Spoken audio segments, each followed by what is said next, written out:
అందరికీ నమస్కారం అండి. తెలుగు కథల సంపుటికి స్వాగతం. నా పేరు శ్వేత. ఈరోజు మనం చెప్పుకోబోయే కథ తన అత్తగారు ఆస్తిని ఆడపడుచుకు కూడా పంచిపెట్టిందన్న కోపంతో అలిగి పుట్టింటికి వెళ్ళిపోయిన కోడలిని, అలాగే తానే పంచప్రాణాలుగా బ్రతుకుతున్న కొడుకుని కలపాలన్న ఉద్దేశంతో కొడుకుపై ఉన్న పిచ్చి ప్రేమతో ఆ తల్లి ఎలాంటి త్యాగం చేసిందో ఈ కథలో మనం తెలుసుకుందామండి. కథ పేరు అమ్మ మనసు. రచించిన వారు కాకాని కమల గారు. కథలోనికి వెళ్ళే ముందు మన ఛానల్ని మొదటిసారిగా చూస్తున్న వారైతే సబ్స్క్రైబ్ చేసుకోవడం మర్చిపోకండి. కథను పూర్తిగా విన్న తర్వాత లైక్ చేయడం, షేర్ చేయడం అస్సలు మర్చిపోవద్దండి. ఇంకెందుకండి ఆలస్యం, కథలోనికి వెళ్ళిపోదాం. హే హే ష్ నడు పాడు మేకలు నాశనంగాను. పరుగు పరుగున ఆయాసంతో పరిగెడుతూ పెరట్లోకి వచ్చిన సీతమ్మ చేతిలోని కర్రను బలంగా విసిరింది. కర్ర ఏ మూలకు పోయిందో తెలియదు గాని మేకలు మాత్రం మే మే అని అనుకుంటూ అరుచుకుంటూ కంచె దాటి ఒకదాని వెంట ఒకటి రోడ్డు మీదికి పారిపోయాయి. ఈ మేకలు పాడుగాను పచ్చని నా తులసమ్మ తల్లిని మళ్ళీ పొట్టన పెట్టుకున్నాయి అంటూ నిస్సత్తువగా తులసికోట ముందే చతికిల పడిపోయింది. సీతమ్మకి ఒక్కగానొక్క కొడుకు. ఆ ఒక్క కొడుకంటే పంచప్రాణాలు. తన కొడుకు ఆ తులసమ్మే ఆమెకు ఆరో ప్రాణం. నిత్యం మడిగట్టుకొని తులసికోటని శుభ్రంగా కడిగి పసుపు రాసి కుంకుమ బొట్లు పెడుతుంది. తులసికోట చుట్టూ పేడతో అలికి ముగ్గులు దిద్దుతుంది. సూర్యోదయానికి ముందే ఒట్టి ప్రమిదలో ఆవు నేతితో దీపం వెలిగించి పూలతో పూజ చేస్తుంది. అగరొత్తులు వెలిగించి ఫలమో పండో ఆ తల్లికి సమర్పించుకొందే పచ్చిగా నోట్లో పోసుకోదు సీతమ్మ. సాయంత్రాలు కూడా అసుర సంధ్యా సమయం కాగానే తులసికోట ముందర గూట్లో దీపం వెలగాల్సిందే. మడిగా శుభ్రమైన మంచినీళ్లు తెచ్చి మొక్కకు పోస్తుంది. తులసి పచ్చగా చిగురాకులు తొడిగి గుబూరుగా ఆకులు కొమ్మలతో కలకలలాడుతూ ఉంటే పెరుగుతున్న పసిబిడ్డను చూసుకుంటున్నట్లుగా సంబరపడిపోతుంది. ఎందుకో చిన్నప్పటి నుంచి సీతమ్మకి తులసి మొక్కలంటే ప్రాణం. ఇంటి ముందు తులసి మొక్క పచ్చగా ఉంటే ఇల్లు కలకలలాడుతూ సుఖంగా సంతోషంగా ఉంటుందని, తులసి మొక్క ఎండిపోతే ఇల్లు కల తప్పుతుందని ఆవిడ వెర్రి నమ్మకం. తులసి కోటలో తులసి మొక్క పచ్చగా ఆకులు కొమ్మలతో గుబూరు గుబూరుగా పెరుగుతుంటే ఆ తులసమ్మ తల్లి కలకలలాడిపోతుంది. అలా తులసమ్మ కలకలలాడిపోతుంటే అలిగి పుట్టింటికి వెళ్ళిపోయిన తన కోడలు మనసు మార్చుకొని కాపురానికి వస్తుందేమో, తన కొడుకు సంసారం చక్కబడుతుందేమో అని ఆశపడుతుంది. కానీ అంతలోనే ఏ మూల నుంచో వస్తాయి ఈ పాడు మేకలు. సీతమ్మ కన్ను కప్పి మందలాగా వచ్చి మొక్కను నమిలిపోతాయి పాడు మేకలు. సీతమ్మ ప్రాణం విలవిలలాడిపోతోంది. ఆ తులసి కోటలో సీతమ్మ మొక్కని చూడటం లేదు, కొడుకు సంసారాన్ని చూసుకుంటోంది. ఇల్లు సొంతదే, కానీ చుట్టూరా గట్టి ప్రహరీ గోడ లేదు. చెక్కలతో దడి కట్టించారు. 4 పక్కల దడి అక్కడక్కడ విరిగిపోయింది. మేకలు ఆ సందుల్లో నుంచి వస్తూనే ఉంటాయి. ఇంటి చుట్టూ బోళ్ళెంత ఖాళీ స్థలం ఉన్నా మొక్కల్ని బతకనివ్వటం లేదు ఈ పాడు మేకలు. ఒరేయ్ అబ్బాయి, కాస్త నీ చేతికి ఏదైనా డబ్బు వస్తే ఆ ప్రహరీ గోడ కట్టించరా, లేకపోతే ఇనుప తీగలన్నా కట్టించరా. అయ్యా, పాడు మేకలు మొక్కల్ని బతకనివ్వటం లేదురా అంది కొడుకుతో. ఆఫీస్లో లోన్ అప్లై చేశానమ్మా, అది శాంక్షన్ అయితే సిమెంటు గోడే కట్టేద్దాం. అప్లై చేసి చాలా రోజులే అయ్యింది, ఈ నెల రోజుల్లో శాంక్షన్ కూడా కావచ్చు అన్నాడు కొడుకు. ఆ ఇల్లు సీతమ్మ భర్త బ్రతికున్న రోజుల్లోనే ఆఫీసు వాళ్ళు ఇచ్చిన లోనుతో కట్టించాడు భర్త. భర్త పోయాక సీతమ్మ తన కొడుకు విష్ణుని, కూతురు శ్రీలక్ష్మిని తల్లి తండ్రి తానే అయి పెంచింది. కూతుర్ని పెద్ద చేసి ఓ అయ్య చేతిలో కూడా పెట్టింది. ఆ తర్వాత కొడుక్కు కూడా పెళ్లి చేసింది. విష్ణుకి పెళ్ళై ఏనార్థమవుతోంది. ఒక్కగానొక్క కొడుకని ఎంతో ముచ్చటపడి ఏరుకోరి చక్కని చుక్కలాంటి పిల్లని తెచ్చి పెళ్లి చేసింది. పేరు ప్రియంవద. బిఏ దాకా చదువుకుంది. నలుగురు కలిగిన ఇంట్లో నుంచి వచ్చింది. కష్టం సుఖం అన్నీ తెలిసి మసులుకుంటుందని బాగా ఆశపడింది సీతమ్మ. కాని ప్రియంవద పైకి కనిపించినంత అందంగా ఆమె అంతరంగం లేదు. చదువుకున్న సంస్కారం లేని దానిలా ప్రవర్తించటం ఆమెను చాలా బాధ కలిగించింది. పెళ్ళయ్యాక అత్తగారింటికి వచ్చినట్లుగా కాకుండా ఒక శత్రువు ఇంటికి వచ్చినట్లుగా మసులుకోసాగింది కోడలు. నెల్లాళ్ళు అత్తారింట్లో ఉంటే 4 నెలలు పుట్టింట్లో ఉండేది. కోడలు ఎందుకంత ముభావంగా ముళ్ళ మీద నిల్చున్నట్లుగా ఉంటుందో కొత్తలో అర్థం కాలేదు సీతమ్మకు. కానీ రాను రాను అసలు విషయం తెలిసిపోయింది. కోడలికి భర్తంటే ప్రాణమే, ప్రేమ చాలానే ఉంది. కానీ తన పొడ అంటేనే, అత్త పొడ అంటేనే గిట్టటం లేదు. అత్తింటి కాపురం ఆ పిల్లకి నచ్చటం లేదు. వేరింటి కాపురం కావాలంటోంది. కానీ తను ఎక్కడికెళ్తుంది? సీతమ్మకు ఏం చెయ్యాలన్నా పాలుపోవటం లేదు. కొడుకు పెళ్ళై ఏనార్థం కావస్తోంది. పట్టుమని 4 నెలలు కూడా కోడలు అత్తగారింట్లో ఉండలేకపోతుంది. పుట్టింట్లోనే ఎక్కువ రోజులు మసులుకుంటుంది. ఆ పిల్లకి చిన్నతనం, భర్త విలువ, కాపురం విలువ తెలియకపోవచ్చు. కానీ ఆ పిల్ల తల్లిదండ్రులకైనా వివేకం ఉండక్కర్లేదా?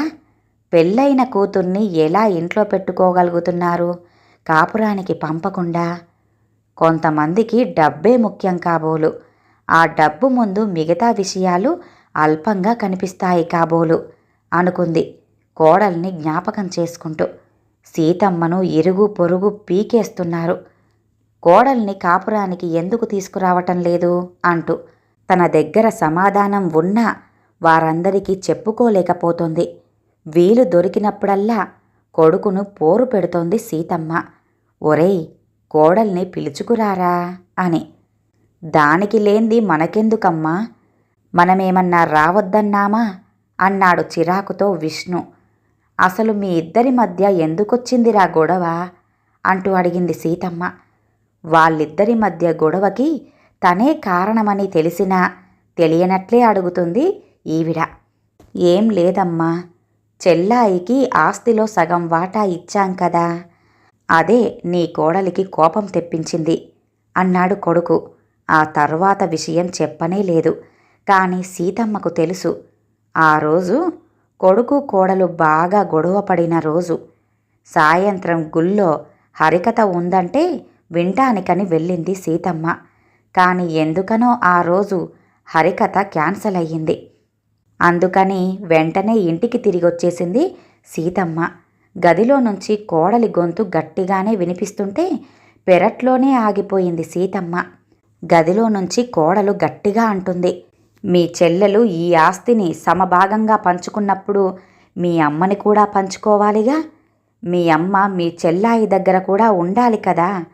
ఆస్తిలో వాటా కావాలి గాని అమ్మ బాధ్యత మాత్రం అక్కర్లేదా అని తన కొడుకును అడుగుతోంది కోడలు. నేను బ్రతికుండగా మా అమ్మ మా చెల్లాయి దగ్గర ఉండనవసరం లేదు అని అంటున్నాడు కొడుకు.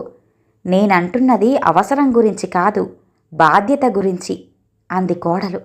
మా అమ్మను నేను బాధ్యతతో చూడటం లేదు, ప్రేమతో చూస్తున్నాను. మా అమ్మ నన్ను ఎంతో కష్టపడి పెంచింది. మరి మీ చెల్లెల్ని పెంచలేదా? నిన్నొక్కదాన్నే కష్టపడి పెంచిందా? ప్రియంవద వెక్కిరింతగా అంది. దాన్ని కూడా పెంచింది అంటూ విష్ణు సమాధానం. మీ ఇద్దరినీ ప్రేమతో పెంచింది, ఇద్దరికీ సమంగా ఆస్తిచ్చింది. అలాంటప్పుడు ఇద్దరి దగ్గర ఉండాలి కదా మీ అమ్మ అంది కోడలు. ఉండొచ్చు, మా చెల్లాయి దగ్గరికి మా అమ్మ వెళ్ళి ఉంటానన్నా నేను పంపనుగాక పంపను. తల్లికి అన్నం పెట్టలేని హీనస్థితిలో నేను లేను. మా అమ్మంటే నాకు ప్రాణం అంటున్నాడు కొడుకు. అయితే నేనంటే మీకిష్టం లేదా? ఉంది, నువ్వన్నా నాకు ప్రేమ ఉంది. కానీ నీ మీద ప్రేమతో అమ్మని మాత్రం వదులుకోలేను.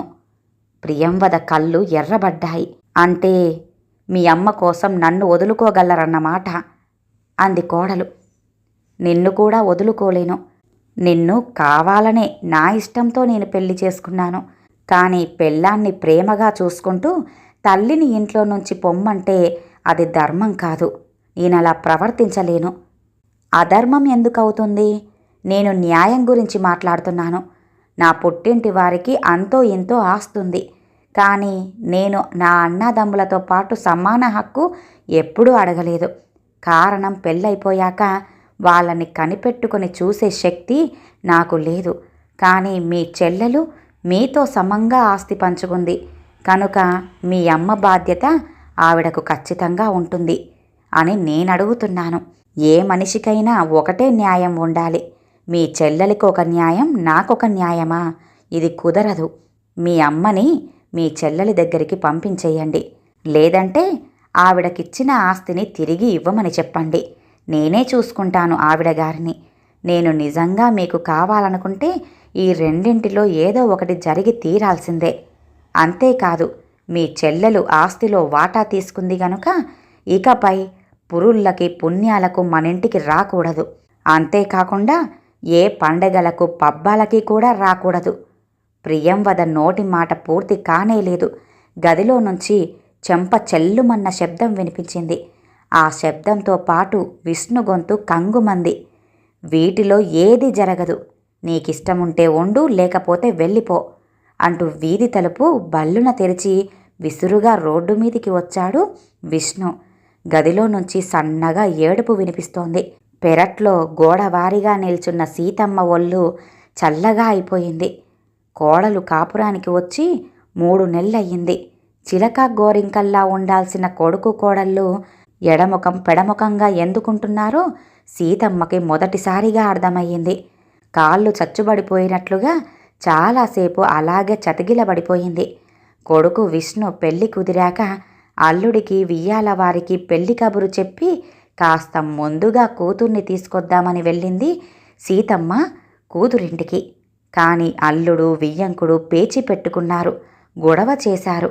ఆడపిల్లకి ఆస్తి హక్కు వచ్చిందని, విష్ణుతో పాటుగా సమంగా ఆస్తిలో భాగం కూడా కూతురు లక్ష్మికి ఇవ్వాల్సి ఉందని, పెళ్లికి ముందే ఆస్తి మొత్తాన్ని లక్ష్మీ పేరిట రాయాలని అల్లుడు వియ్యంకుల వారు గొడవ పెట్టుకున్నారు.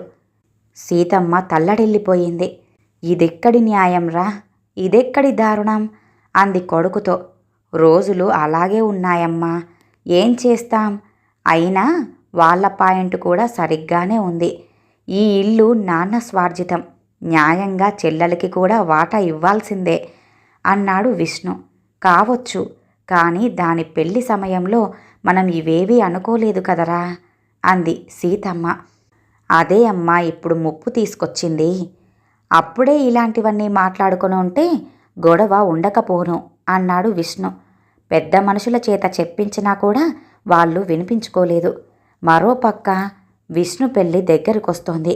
ఆస్తిలో వాటా గురించి చాలా రోజుల నుంచి అత్త భర్త తనని బాధలు పెడుతున్నారని, కానీ తను పైకి చెప్పుకోలేదని శ్రీలక్ష్మి ఏడ్చింది తల్లిని పట్టుకుని. విధి లేక విష్ణు పెళ్లికి ముందే ఆస్తిని 2 భాగాలుగా చేసింది సీతమ్మ. ఇల్లు 70,000 దాకా చేస్తుంది. అది సీతమ్మ భర్త కట్టించింది.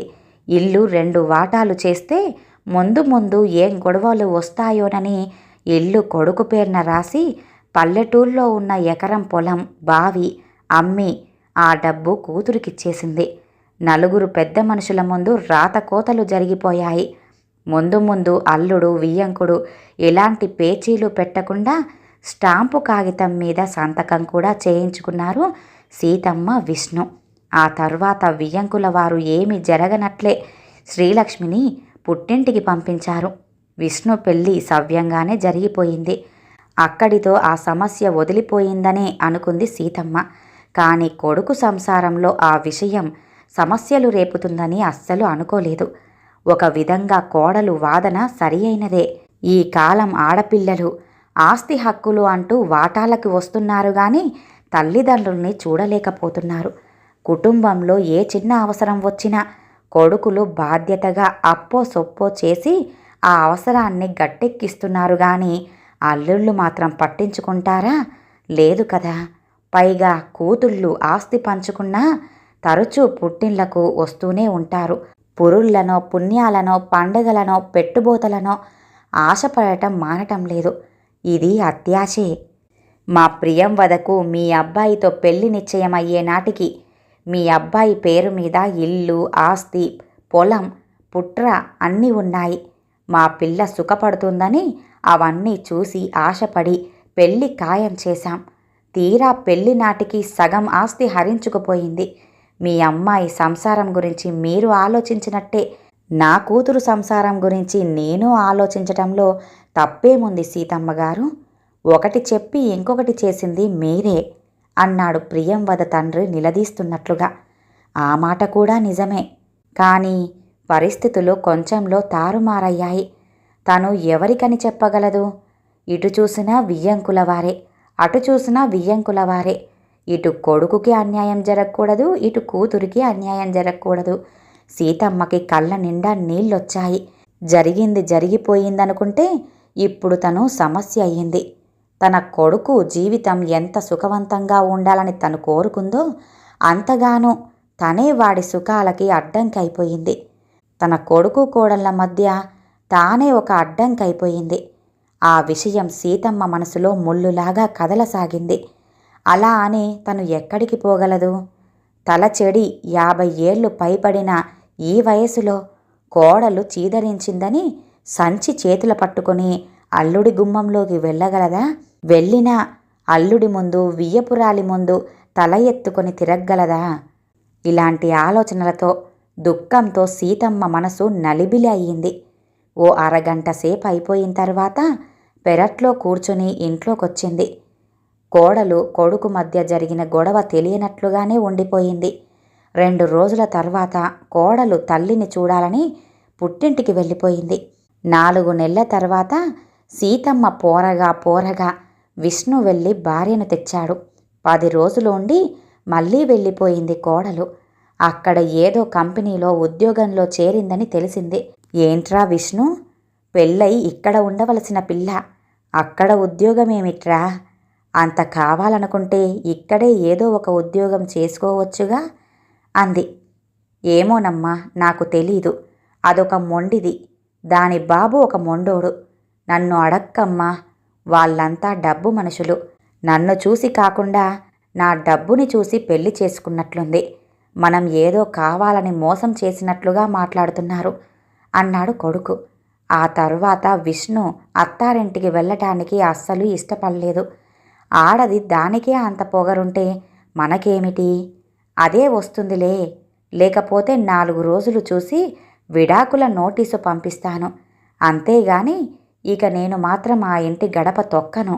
నేనస్సలు వెళ్ళను అన్నాడు నిక్కచ్చిగా. విష్ణు చెల్లెలికి వాటా వేయటం అతని అత్తింటి వారికి నచ్చలేదు. ఆ మాట సూటిగా అనలేక తనని అడ్డం పెట్టుకున్నారు అనుకుంది సీతమ్మ. ఈ ముసలి ప్రాణం వల్ల ఒక పచ్చని సంసారం విడిపోతుండటంతో బాధగా ఉంది సీతమ్మకు. పోనీ నన్ను కొన్నాళ్లపాటు మీ చెల్లెలింటికి పొమ్మంటావా అంది కొడుకుతో. అమ్మా, నేను చచ్చాననుకుంటే ఇంకోసారి ఆ మాట అనకు అంటూ ఆవేశపడ్డాడు విష్ణు. సీతమ్మ నిస్సహాయంగా ఉండిపోయింది. మేకలు తినిపోయిన తులసమ్మ చెట్టును చూస్తూ ఉంటే మోడులా మారిపోతున్న కొడుకు జీవితం గుర్తుకొస్తోంది. మేకలు అందిన కాడికి తులసి ఆకులు, లేత కొమ్మలు తిని పారిపోయాయి. కొన్ని కొమ్మలను విరగ్గొట్టాయి. పచ్చగా ఎదిగి గుబురుగా కలకలలాడుతుంది తులసమ్మ తల్లి అని అనుకుంది ఉదయాన్నే నీళ్లు పోస్తూ. కానీ ఇంతలోనే తులసమ్మ కళ్ళల్లో పలచగా నీళ్లు రాలాయి. ఆ రోజు సాయంత్రం రోజూ కంటే కాస్త ముందుగానే ఉత్సాహంగా ఇంటికి వచ్చాడు విష్ణు. తులసికోట దగ్గర దిగాలుగా పడి కూర్చున్న తల్లిని చూస్తూనే ఏమైందమ్మా అంటూ అడిగాడు. మళ్ళీ ఆ మేకలు వచ్చి నా తల్లిని తినిపోయాయిరా అంది బాధగా. విష్ణు చిన్నగా నవ్వాడు. ఇక నీ తులసి మొక్కని మేకలు తినవులే అమ్మా అంటూ జేబులో నుంచి బరువుగా ఉన్న డబ్బు కవరు తీసి తల్లి చేతిలో పెట్టాడు. ఏమిట్రా ఇది అంది తల్లి. ఇంటి కోసం లోను పెట్టానుగా అమ్మా, అది వచ్చిందమ్మా అన్నాడు కొడుకు సంతోషంగా. రేపట్నుంచే పనులు మొదలు పెడుతున్నానమ్మా, మేస్త్రీ వాళ్లకు కూడా చెప్పొచ్చాను అన్నాడతను. సీతమ్మ ముఖంలో సంతోషం చిందులేసింది. విష్ణు వారం రోజులు సెలవులు పెట్టి దగ్గరుండి మరీ పనులు చూసుకుంటున్నాడు. ఇంటి చుట్టూరా సిమెంటుతో ఎత్తుగా ప్రహరీ గోడ, పెరట్లో బోరింగు పంపు సెట్టు, 6 గదులు కుదుమట్టమైన ఇల్లది. అద్దెకు ఇవ్వటానికి వీలుగా లేదు. కోడలు వస్తే తమకు కావాలి కదా అని ఇల్లంతా వారికే పెట్టుకున్నారు. అశ్రద్ధ చేశారు. కానీ కోడలు రావటమూ అయ్యింది, వెళ్ళటమూ అయ్యింది. పగలంతా విష్ణు ఆఫీసుకు వెళ్ళిపోతే సీతమ్మ ఒక్కతే ఒంటరిగా ఉండటం కొంచెం ఇబ్బందిగానే ఉంటుంది. అందుకే దక్షిణం వైపు గదికి ఆనుకొని మరో 2 చిన్న గదులు, కాస్త ఎడంగా టాయిలెట్స్ కూడా కట్టించాడు. నెల 15 రోజుల్లో పని మొత్తం అయిపోయింది. ఆ ఊరికి కొత్తగా వచ్చిన స్కూల్ మాస్టారు, అతని భార్య, 2 పిల్లలతో అద్దెకు దిగారు. విష్ణు రకరకాల పూల మొక్కలు, పండ్ల మొక్కలు, అరటి పిలకలు తెచ్చి పెరట్లో నాటాడు. బోరింగు పంపు కొడితే నీళ్లు కాల్వ గుండా మొక్కలన్నింటికీ చేరేలా గొప్పులు కూడా తవ్వాడు. చుట్టూ ప్రహరీ గోడ అవ్వటంతో మేకల బాధ తప్పిపోయింది. మొక్కలు పచ్చగా చిగురాకులు తొడిగి పూత, పిందెకి తయారవుతున్నాయి. ఆ ఇంటిని, ఆ పూల మొక్కలను చూస్తూ ఉంటే సీతమ్మకి మనసు ఆరాటంగా ఉంది. సీతమ్మకి ఆరో ప్రాణమైన తులసమ్మ మళ్ళీ పచ్చగా గుబురుగా తయారైంది. కానీ పంచప్రాణాలు అయిన కొడుకు సంగతి ఏమిటి? కోడలి మనసు ఎప్పుడు మారుతుందా అని ఎదురు చూస్తుంది. అహర్నిశలు తులసమ్మకి ఇదే ఆలోచన. రాత్రిళ్ళు సిగరెట్టు వెంట సిగరెట్టు తాగుతూ చీకట్లో కిటికీ దగ్గర నిల్చొని శూన్యంలోకి చూస్తూ గంటలు గంటలు గడిపే కొడుకును చూస్తుంటే ఏదో దిగులు. తను ఎండిపోయిన కట్టె, వాడు చిగిరించే కొమ్మ. ఈ ఎండిన కట్టె భారం పడి ఆ చిగురు కొమ్మ చితికిపోతోంది. వాడి జీవితం ఒక దారికి రావాలి. ఎలా? పగలు రాత్రి సీతమ్మకి ఇదే ఆలోచన. కార్తీక మాసం మొదలై వారం రోజులు కావస్తోంది. సీతమ్మ ప్రతి సంవత్సరంలాగే ఆ ఏడు కూడా రోజు తెల్లవారుజామున 4 గంటలకి లేచి ఆ వీధి కొందరు ఆడవాళ్లతో కలిసి ఏటి స్నానానికి వెళ్ళి శివాలయంలో కార్తీక దీపం వెలిగించి వస్తూ ఉంటారు. ఆ రోజు కార్తీక సోమవారం, పైగా ఏకాదశి. రోజులాగే సీతమ్మ తెల్లవారుజామున కొడుకుని లేపింది. అబ్బాయి విష్ణు, తలుపేసుకోరా, నేను స్నానానికి వెళ్తున్నాను అంది. రోజు కంటే ఆ రోజు చలి మరింతగా ఎక్కువగానే ఉంది. అబ్బబ్బా, ఏమిటమ్మా నీ చాదస్తం? అసలే నీ ఆరోగ్యం బాగోలేదు. ఇంత చలిలో చన్నీటి స్నానమేమిటమ్మా అన్నాడు రగ్గు తొలగించి మందలిస్తున్నట్టుగా మంచం దిగుతూ. పర్వాలేదులేరా, ఏడాదికి ఒక్కసారేగా. అయినా వాకిట్లో నాతో పాటు ఎంతోమంది ఆడవాళ్ళు ఎదురుచూస్తూ ఉన్నారు. గంగమ్మగారు, రాంబాయమ్మగారు, సూరమ్మగారు. నాకంటా 6 ఏళ్ళు వాళ్ళు పెద్దవాళ్ళు. నీకే చలిగాని నాకు లేదురా. ఏటి దగ్గరకు రా, స్నానాల రేవులన్నీ ఎలా కిటకిటలాడుతాయో చూద్దువుగాని అందావిడ. ఇటువంటి విషయాల్లో తల్లిని ఒప్పించడం విష్ణుకి అసాధ్యం. ఆవిడ్ని పంపి తలుపు వేసి తిరిగి మంచంలోకి వాలి రగ్గు కప్పుకున్నాడు. నిండా గంట కూడా కాలేదు.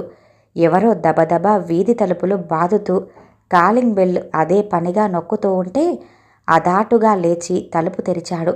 ఎదురుగా ఆచారిగారి అబ్బాయి రాముడు ఆందోళనగా నిల్చొని ఉన్నాడు.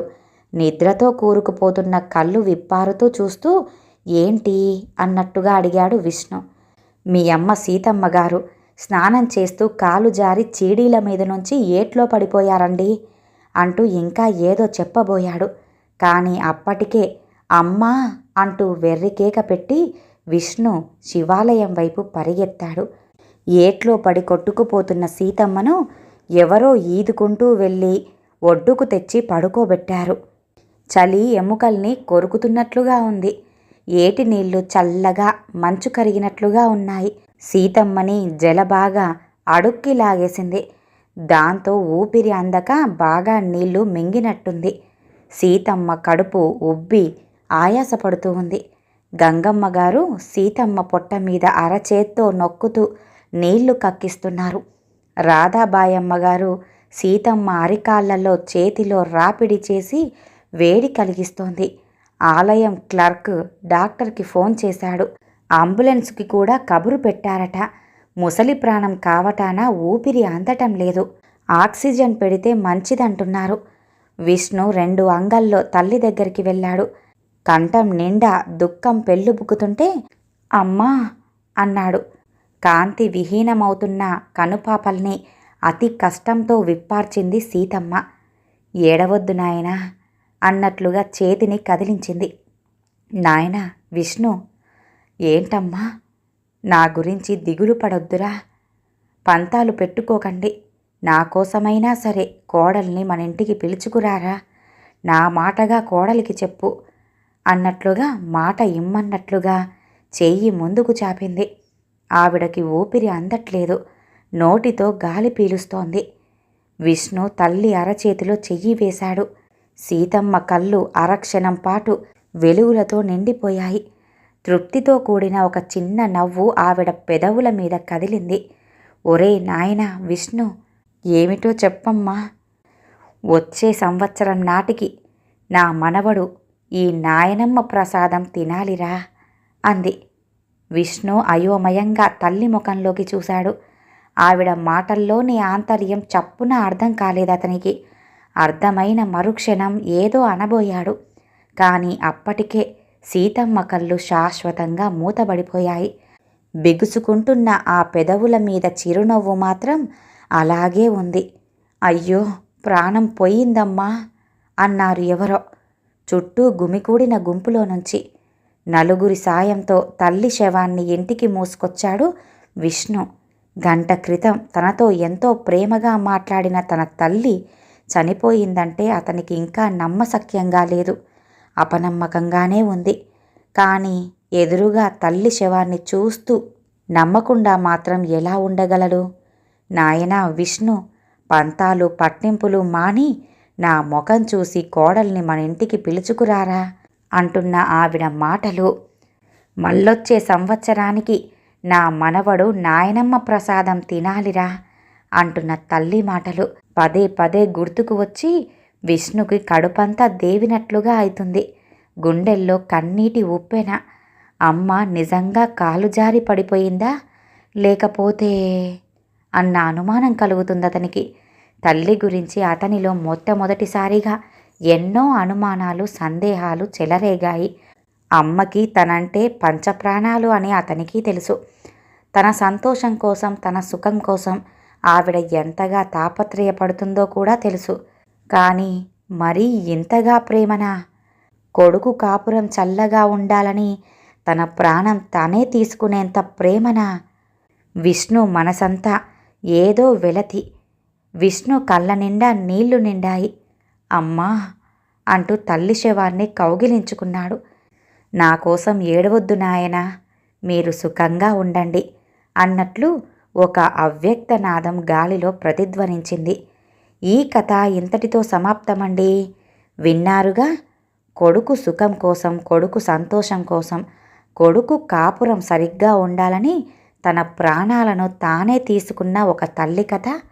ఈ కథ గనుక మీకు నచ్చినట్లయితే లైక్ చేయండి, షేర్ చేయండి, అలాగే సబ్స్క్రైబ్ చేసుకొని మన ఛానల్ని ఎంకరేజ్ చేయండి. మీ యొక్క విలువైన అభిప్రాయాలను కామెంట్ రూపంలో తెలియజేయండి. ఇంత మంచి కథను మనకు అందజేసిన కాకాని కమల గారికి ధన్యవాదాలు తెలియజేసుకుంటున్నానండి. మరొక మంచి కథతో మళ్ళీ కలుద్దామండి. నమస్కారం.